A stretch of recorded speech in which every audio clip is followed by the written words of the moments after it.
कांग्रेस नेता राहुल गांधी के खिलाफ कार्रवाई के बाद भाजपा सरकार के रुख का कड़ा विरोध करते हुए देश भर में कांग्रेसियों का गुस्सा फूट पड़ा है। राज्य में विभिन्न स्थानों पर भाजपा सरकार के विरोध में और राहुल गांधी के समर्थन में आंदोलन हो रहा है। अमरावती में कांग्रेस पार्टी द्वारा सत्याग्रह किया गया। कांग्रेस नेता राहुल गांधी पर कार्रवाई के बाद अब कांग्रेस ने मोर्चा खोल दिया है। देश भर में कांग्रेस के आंदोलन का सिलसिला जारी है। कांग्रेस का आरोप है कि ये सब राहुल गांधी को संसद से बाहर रखने की चाल है।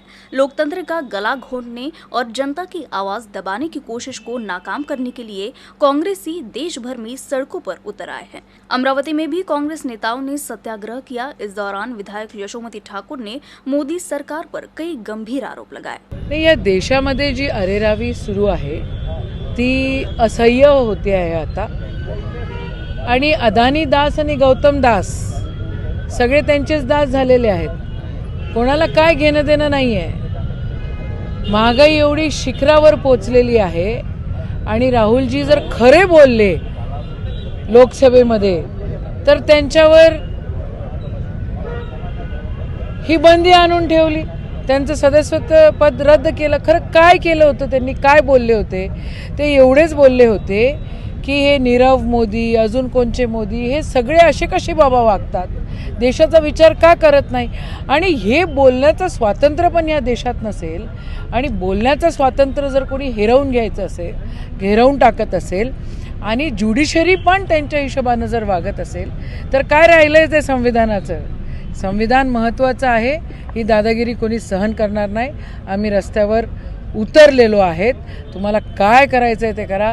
आम्ही तन मन धनानं आमचं आयुष्य जीव गेला तरी चालतो, पण आम्ही राहुल गांधी सोबत आहे। आम्ही सर्वधर्म समभावासोबत आहे। आम्ही या देशाच्या संविधानाला जर कोणी तडा द्यायचं काम करत असेल तर आम्ही त्यांच्या विरोधात आहोत आणि आम्ही जनसामान्य त्यांच्या या रस्त्यावर उतरलेलो आहोत। इस सत्याग्रह में कांग्रेस जिलाध्यक्ष बबलू देशमुख, विधायक यशोमती ठाकुर, विधायक बलवंत वानखेड़े, पूर्व विधायक वीरेंद्र जगताप समेत सैकड़ों कार्यकर्ता शामिल हुए और केंद्र सरकार के खिलाफ नारे लगाए। Arun Joshi, UCN news, Amravati. राज्य में गौण खनिजों के अवैध उत्खनन एवं परिवहन पर रोक लगाने के लिए शीघ्र ही गौण खनिज नीति एवं रेती नीति लाई जाएगी। राजस्व मंत्री राधाकृष्ण विखे पाटिल ने अमरावती में कहा कि इससे लोगों को रेत कम कीमत पर उपलब्ध होगी। डिपो के लिए प्रशासन द्वारा आवश्यक तैयारियां की जा रही है। आज अमरावती येथे नांदगाव खंडेश्वर येथे आमचे मित्र आमदार प्रतापरावच्या कार्यक्रमासाठी मी आलो होतो। तहसील कार्यालयाचे लोकार्पण सोहळा होता आणि त्यानिमित्तानं आज अमरावती जिल्ह्याची आढावा बैठक मी बोलावली होती। प्रामुख्यानं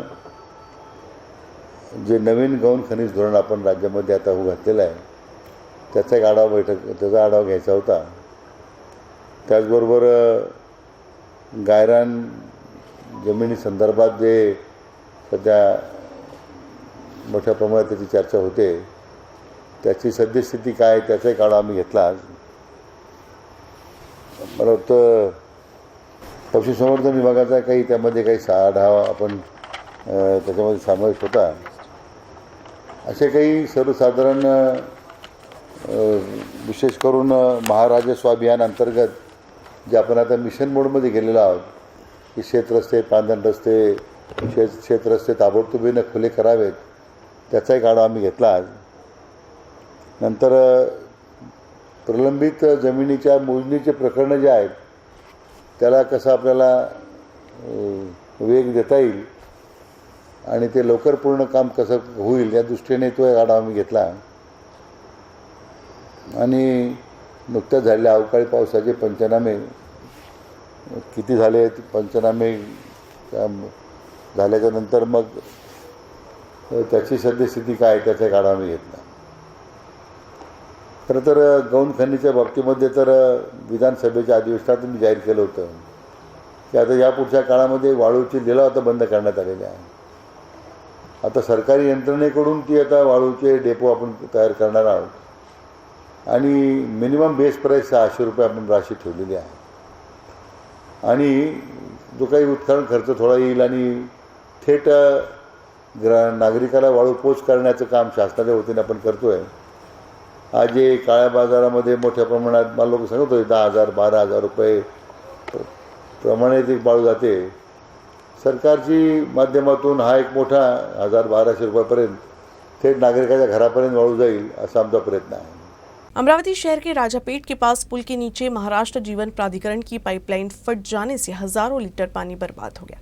पाइप फटने से अंडरपास तालाब में तब्दील हो गया है.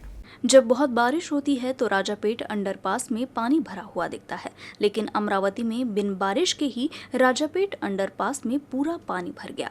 राजापेट अंडरपास की सड़क तालाब के रूप में तब्दील हो गई थी, जिससे आने जाने वाले वाहनों को काफी मशक्कत करनी पड़ी. शहर में महाराष्ट्र जीवन प्राधिकरण के जलापूर्ति करने वाली पाइपलाइन के फटने से हजारों लीटर पानी बर्बाद हुआ, जिससे लोगों को काफी समस्या हुई और शहर के कुछ इलाकों में जलापूर्ति भी ठप रही. VCR.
राज्य में 6 टाइगर रिजर्व है, लेकिन इसके बाद भी ताड़ोबा अंधियारी व्याघ्र प्रकल्प में सबसे ज्यादा पर्यटक पहुंचते हैं. सह्याद्री टाइगर रिजर्व और मेलघाट में उसकी तुलना में काफी कम पर्यटक आ रहे हैं.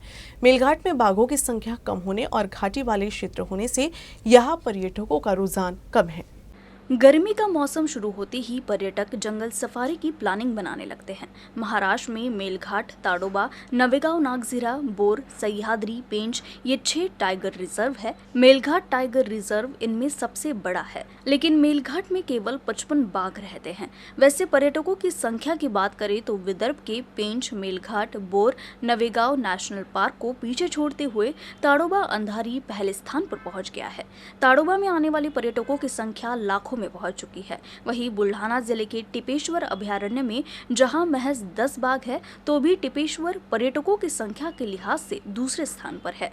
1 जनवरी से 25 मार्च 2023 तक टिपेश्वर में 40,000 पर्यटक आए थे, जबकि ताडोबा में 1 लाख से भी अधिक पर्यटक आ चुके हैं. लेकिन मेलघाट में ये संख्या काफी कम है.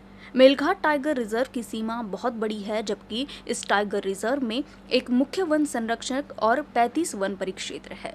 मेलघाट में पिछले 17 सालों से केवल 55 से 60 बाघ है. वन्यजीव विशेषज्ञों का कहना है कि पहाड़ों और घाटियों के जंगल बाघों के प्रजनन के लिए उपयुक्त नहीं है, जिससे यहाँ बाघों की संख्या नहीं बढ़ी है.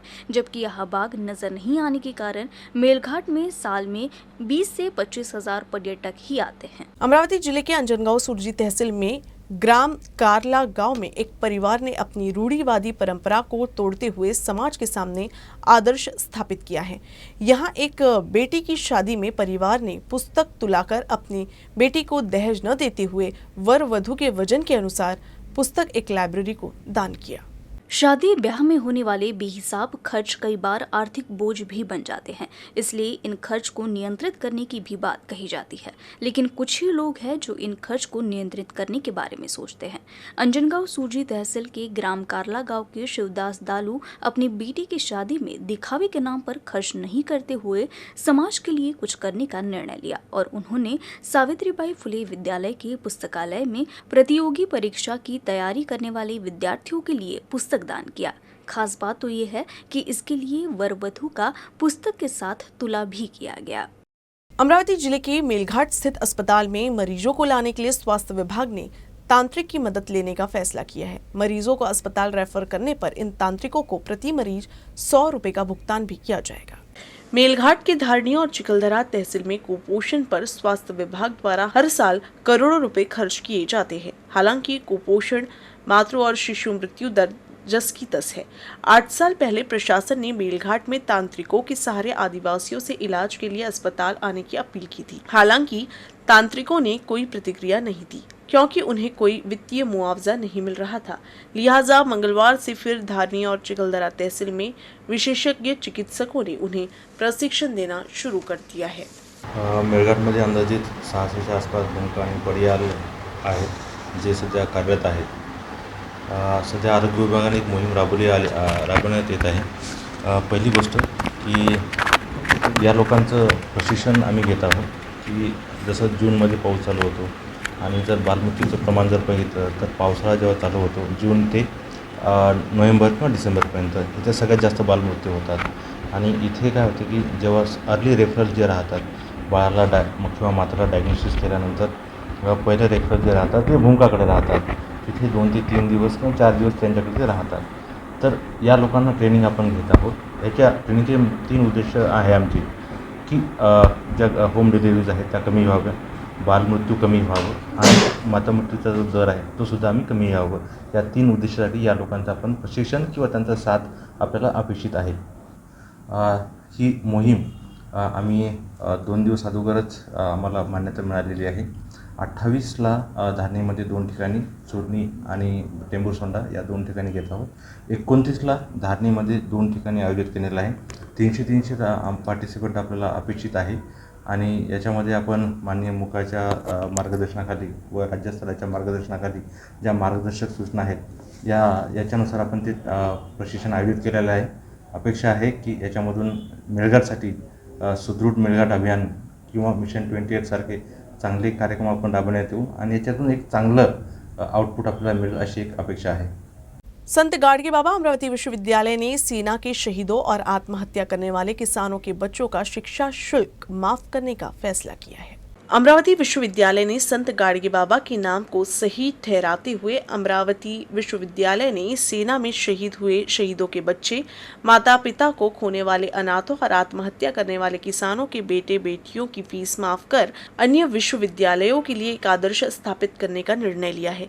नागपुर यूनिवर्सिटी टीचर्स एसोसिएशन समर्थित AISF के सीनेट सदस्य प्रोफेसर कैलाश चौहान ने ये प्रस्ताव रखा। इस प्रस्ताव को सीनेट के सभी सदस्यों ने सर्वसम्मति से पारित कर दिया। आत्महत्या करने वाले किसानों के बच्चों को मूल प्रस्ताव में शामिल नहीं किया गया था। Vice chancellor doctor Pramod Yevle के सूझबूझ भरे सुझाव पर उस प्रस्ताव में ये तत्व भी शामिल किया गया था। इस संकल्प को आगामी शैक्षिक सत्र से लागू किया जाएगा और इसके लिए विश्वविद्यालय ने तैयारी शुरू कर दी है। हर कॉलेज से ऐसे छात्रों की सूची मंगाई जाएगी। पश्चिम विदर्भ में अमरावती, अकोला, बुल्ढाना, वाशिम और यवतमाल इस विश्वविद्यालयों के संचालन के क्षेत्र हैं।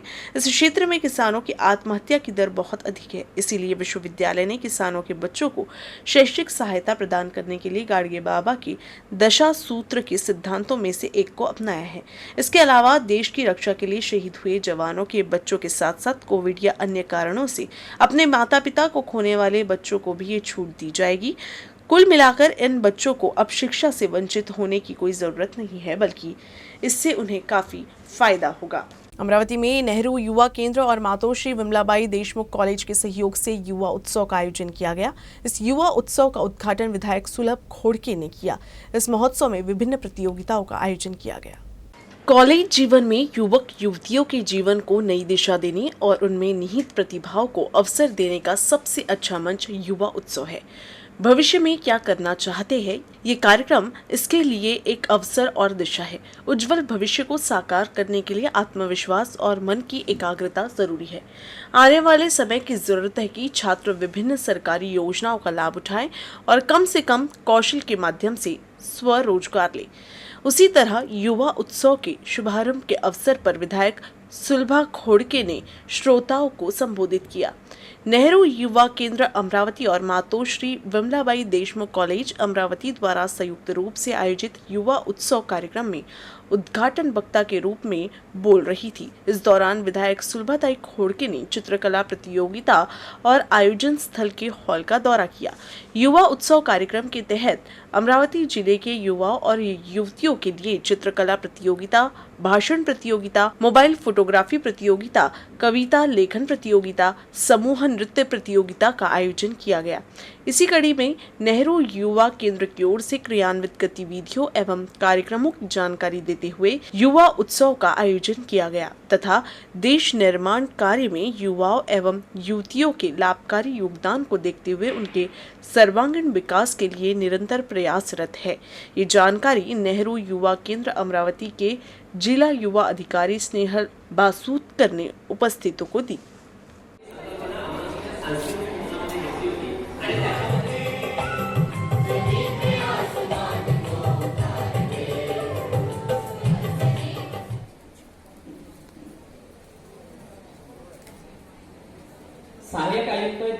अमरावती जिले के चांदुर बाजार थाना क्षेत्र में प्याऊ शुरू किया गया है।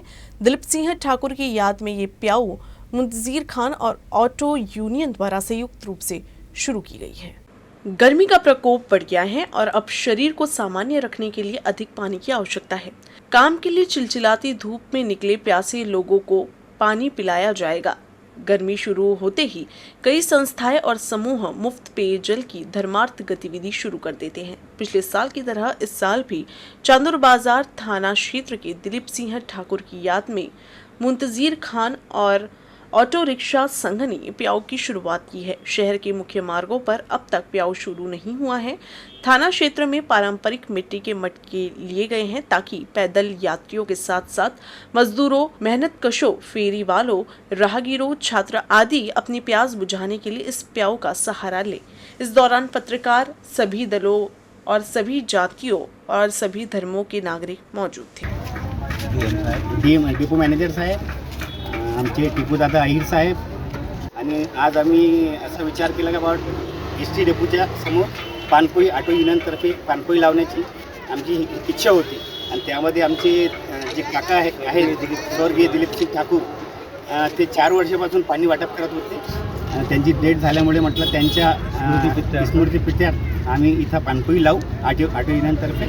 स्वर्गीय दिलीपसिंग ठाकूर यांच्या स्मृतिप्रित्यर्थ 11 वर्षानंतर सेवेचा जो उपक्रम दिलीप भाऊनं चालवला होता तोच आता कंटिन्यू मंटू भाऊ आणि त्यांचे ऑटो युनियन आणि तिलक भाऊ ठाकूर यांच्यामुळं पुढं सरकवण्यात येत आहे। तरी यांना सर्वांना आमच्या सर्व गाववासियांकडून खूप शुभेच्छा आणि ईश्वर त्यांना अशा सोशल कामात पुढं अजून हिंमत देऊ ही ईश्वरचरणी प्रार्थना। न्यूज रूम से बस इतना ही। खबरों का सिलसिला यूं ही चलता रहेगा। आप देखते रहिएगा यूसीएन न्यूज अमरावती।